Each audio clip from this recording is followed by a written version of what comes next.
De redação e comigo para debater os principais temas do dia, os jornalistas Eduardo Costa, William Travassos e Marcelo da Fonseca e também a economista Rita Mundim. Pessoal, seguinte, acordamos com mais uma fase da operação da Polícia Federal que aprofunda a investigação em relação aos crimes de corrupção judiciária e lavagem de dinheiro.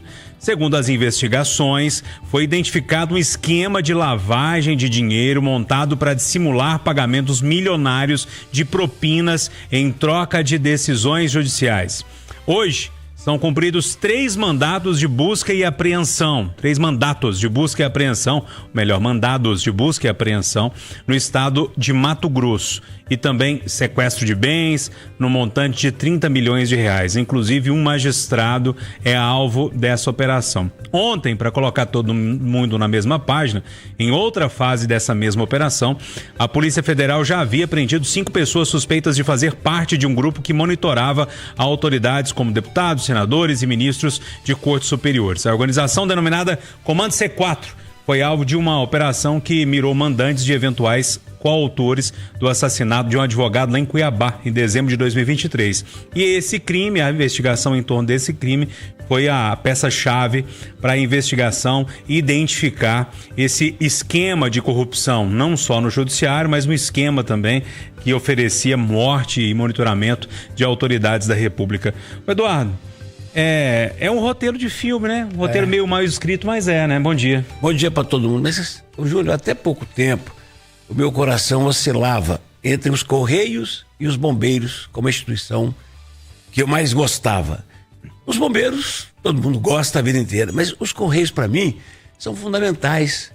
Eles levam cidadania. Entregar uma cartinha, sobretudo antes da internet. E tá em tudo que é lugar, né, Eduardo? Isso é legal demais. Né? É o caso da PM também, né? A tal da capilaridade. Quer dizer, você receber uma carta em casa, quer dizer que você é cidadão. Mas aí os Correios viraram isso que viraram. Os bombeiros lutam para sobreviver. Graças, no caso de Minas Gerais, graças a uma tragédia, eles cresceram muito, né? Que a tragédia de Brumadinho resultou em equipamento bombeiro. Agora, para mim, Júlio, disparado, a instituição brasileira, os tempos secos e frios insistem em me impedir, mas eu vou continuar falando. Continua. Eles estão querendo te impedir, mas vai frio. Eu vou insistir mais um tiquinho. Te apoio. Disparado para mim, a Polícia Federal, de 15 anos para cá, 20, é a instituição brasileira que mais enche os meus olhos. Eu fico impressionado de ver como é que nós perdemos uma chance histórica de valorizar a nossa Polícia Federal. Antes era a turma do PT, da esquerda, né? Fazendo de tudo para destruir as provas que a Lava Jato construiu. Se o Moro e o Dallagnol meteram os pés pelas mãos é outra história. Mas o arrazoado, o amontoado de provas da Lava Jato criou cisões em famílias como a da Odebrecht. Pô, o pai brigou com o filho. Bacanas foram pra cadeia. Um bacana do norte foi em contato com 50 milhões de reais. A Polícia Federal provou que o Lula, segundo o Palocci, estava guardando 300 milhões para o seu futuro. Então a Polícia Federal foi de uma independência, de uma competência nada. Agora, os tempos mudaram. E como a Polícia Federal descobriu uma trama para fazer um golpe de Estado, que é o fim da picada, o outro lado é que olha. Ontem eu fui conversar com uma pessoa da minha relação, pessoa é bem informada. Falei, você viu essa nova? O cara falou assim, mas esse tratando de Polícia Federal, eu tenho minhas dúvidas. Ô Júnior, tem gente duvidando que a Polícia Federal fez um servição desse tamanho. Está descobrindo grupos organizados de militares de alta patente para matar gente. E tem brasileiro duvidando da polícia. Eu podia aqui até meio-dia, eu vou encerrar dizendo o seguinte. O Senado da República, a Casa Maior da República Federativa do Brasil, mostrou pra gente nos últimos dias que o Brasil está de perna para cima. A Virgínia, que é Virgínia Fonseca? Que é vendedora, tem seu valor, claro, não falei que não tem não, mas que é bonita, que é loura, que é vendedora de creme para emagrecer, foi lá como testemunha dentro de uma acusação grave, foi tratado como rainha, tirou selfie, foi endeusada. Dias depois vai a Marina, uma preta, nascida no meio da floresta, que ficou doente, dadas as suas condições de vida, e se tornou, talvez hoje, a única mulher que o mundo respeita. Foi lá e os senadores esculhambaram com ela. Eu não estou falando para concordar com a Marina, estou falando para respeitar a Marina, uma entidade nacional. Esse é o Brasil. Esse é o Brasil. Mas voltando ao assunto principal, é o fim da picada, seu Júnior. Ô Rita Mundinho, essa operação ontem ela já assustou muita gente, inclusive com uma tabela de preços ali, né? Para monitorar, para possível matar autoridades. Hoje tem mais essa fase, que aí foca diretamente num magistrado específico lá no Mato Grosso, que não teve nome divulgado ainda, mas isso a gente vai ter pouco tempo para a gente saber quem é essa pessoa. Além disso, essas vendas de sentenças e tal, é um negócio muito sério, né? Bom dia. Júnior, bom dia a todos. Eduardo, como mulher, sou loura porque nasci loura. Toda mulher merece respeito. Então, assim, acho que a gente não tem que estereotipar se é loura, se é preta. Toda mulher merece respeito. Todas nós, e todos nós, todo ser humano merece respeito. Se o Senado tratou mal a Marina, desrespeitou a Marina, é problema dos homens e não das mulheres. Mas vamos lá. Voltando ao assunto, eu vivo falando aqui que é necessário uma reforma profunda do judiciário. Quer dizer, o que a Polícia Federal apurou e conseguiu trazer à tona? Aqueles envolvidos em vendas de sentença. Então, a esculhambação hoje no Brasil está no judiciário. A gente fala aqui, a polícia prende, a justiça solta. E nós estamos falando isso em todos os níveis. E é por isso que há essa condição, né, que permite que o país faça com que esses grupos... Existe um ambiente propício ao crescimento do crime organizado, do crime em geral, por causa do envolvimento dessas facções do próprio crime, nos vários níveis da sociedade brasileira. Então, mas como é a justiça que nos protege, então é necessária uma reforma no judiciário para ontem, em todos os seus níveis, porque se não tivermos justiça, as nossas leis estão sendo rasgadas todos os dias. Ô Júnior, eu preciso dizer para Rita, Rita, eu não estou defendendo desrespeito à Virgínia porque ela é loura. Pelo contrário, eu tenho até pena dela e dessa gente que tem esse sucesso fácil, porque ganha muito dinheiro e não sabe o que fazer. E agora, me espanta é o fato de você não ter entendido, talvez você seja a única mulher do Brasil que não está indignada com o que aconteceu com a Marina Silva no Congresso, ao dizer que isso é problema dos homens. Não, isso é problema de todo ser humano. Ela foi desrespeitada enquanto mulher brilhante e brasileira que faz sucesso no mundo inteiro, Rita. Eu estou completamente indignada, mas esse desrespeito partiu dos homens. Infelizmente, estruturalmente, o machismo predomina no Brasil. Ok?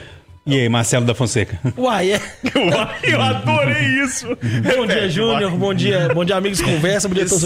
Você quer que eu volte ao... É pra falar da Marina? É pra falar da operação da PF? Você quer que eu volte ao tema principal? Você que é o chefe, você que manda. Deixa eu voltar ao tema principal. Porque até é importante falar da Marina. Não, é porque o Pedro Nascimento, nosso repórter lá de Brasília, ele mandou um histórico muito interessante de todas as fases dessa operação, né? Desde a fase 1, lá em novembro de 2024, depois uma fase 2 foi focada em operações imobiliárias, uma fase 3 que investigou o vazamento de informações sigilosas lá no STJ, uma fase 4 em abril de 2025 mirou empresários e operadores financeiros envolvidos na lavagem de dinheiro de propina, depois a fase 5 cumpriu 11 mandados de busca e apreensão em Mato Grosso, fase 6 focou em suspeitos de obstruir as investigações, fase 7 investigou os mandantes e coautores de assassinatos do advogado Roberto Zampieri, que é essa fase de ontem, e a fase de hoje, que teve como alvo, aí já tem o nome do cidadão, o juiz Ivan Lúcio Amarante, que é da 2ª Vara da Comarca de Vila Rica, lá no Mato Grosso, afastado do cargo por suspeita de envolvimento nesse esquema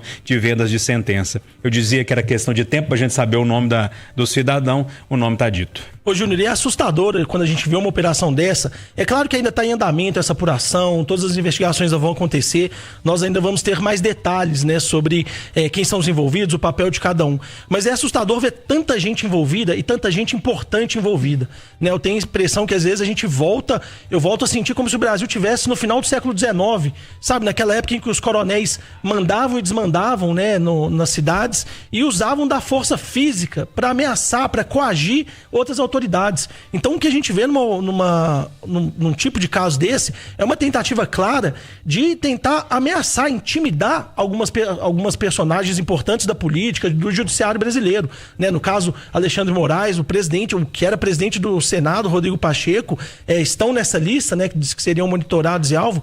E a gente tem várias críticas ao Moraes, a gente faz muitas críticas ao Supremo, só que isso não quer dizer que eles podem ser intimidados. Isso é muito preocupante. E quando a gente vê magistrados de outros tribunais participando disso, aí o sinal que estava amarelo fica vermelho para a gente parar e refletir muito.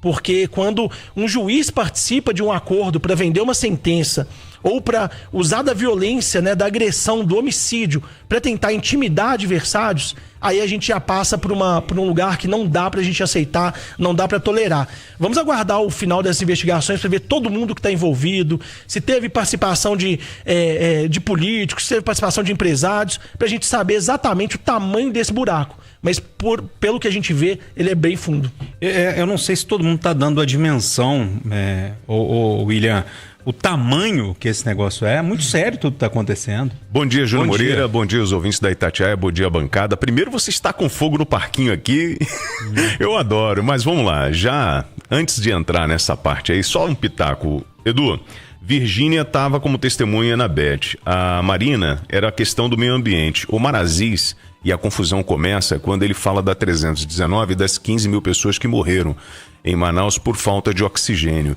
E o que ele cobrava era justamente a reestruturação ou investimento em infraestrutura para a gente pavimentar a 319, que foi aquela rodovia que eu falei aqui. E aí tudo, eu acho que foi um desrespeito contra a ministra, não tenho dúvidas disso, mas ela também ficou num momento de saia justa ali, porque ela tinha que falar sobre o porquê que nós não investimos na 319, que é a principal ligação, né, até Manaus. Pois bem, dito isso, vamos ao que a gente está vivendo hoje, que é o Brasil está crescendo cada vez mais a gente está vendo os grupos extremistas espalhados por aí, disseminando ódio, seja de um lado, de outro, enfim. O que a gente está enxergando hoje é o que a gente já enxergou no escritório do crime no Rio de Janeiro, com agentes de segurança ou ex-agentes da área de segurança pública envolvidos no assassinato de pessoas, em tramas com o levantamento de dossiê. Isso é muito comum no Brasil. É claro que em algum momento, quando eu vejo esse grupo, o Comando C4, eu vejo um amadorismo absurdo, né? Porque no mundo do crime, a gente que vem acompanhando sabe que não é tão simples assim, 250 mil você mata um ministro. Como assim?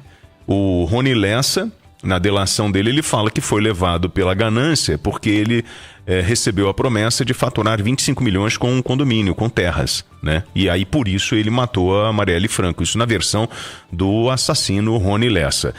E o que a gente está vendo hoje, essa coisa estrutural no Brasil, isso acontece com muita frequência. São grupos organizados que querem manter o poder, estão interessados no dinheiro, seja no judiciário, seja no legislativo ou em qualquer área. E aí a corrupção a gente não vai conseguir impedir, gente. Ela está espalhada no mundo. O que nós precisamos fazer é aumentar o mecanismo de controle para identificar isso rápido e cortar esse fluxo de dinheiro para os pilantras. E o judiciário é uma vergonha o que a gente tem no país. O Eduardo tocou o fato do Lula, né? E para outros políticos que nós temos aqui, quantos estão hoje com tornozeleira eletrônica em casa porque tá com problema de saúde? O Collor tá lá numa baita de uma cobertura de frente para a praia. E Roberto Jefferson tá em casa. Sérgio Cabral tá em casa. Todos esses caras, o Lula é presidente depois de todos os escândalos. E aí você quer o quê? Que país é esse? E a culpa é nossa, porque nós estamos escolhendo as pessoas que preparam a estrutura do país, as leis do país. Ô Júnior, pela ordem, só como meus 3 colegas falaram do caso da Marina, me dá 30 segundos só pra dar um comentário também, porque não vou falar nada com vocês não, viu? É inadmissível o que a gente viu, né? Eu acho que assim, um senador tratar uma ministra de Estado, né, falando que ela não deve ser respeitada como ministro, como ministra, né, falando que ela põe-se no seu lugar, é algo assim completamente é inaceitável. Isso tem que ser muito repudiado. E eu acho que o governo Lula, né, a Janja, vários senadores fizeram correto, né, em sair em defesa da Marina. É necessário, isso é uma questão importante. Agora, eu gostaria de ver o governo Lula defender a Marina também, não só quando ela foi atacada num caso desse. Porque é muito fácil e muito óbvio defender a Marina quando ela está sendo atacada, vítima de uma misoginia escancarada. Agora, cadê a bancada do PT para defender as ideias da Marina no Congresso quando vai votar uma revisão da legislação ambiental? Como essa indecência que fizeram agora. Cadê o Lula para defender a Marina quando ela está sendo execrada dentro do próprio governo? Isso. Quando ela tem ministros que atacam ela, né, semana sim, semana não, dentro do governo. Então, ficou parecendo um pouco de oportunismo, né? Essa defesa da Marina só agora. Eu acho que o governo Lula poderia defender a Marina também, comprar algumas bandeiras da Marina, tá junto com ela numas disputas que parece que ela tá sozinha.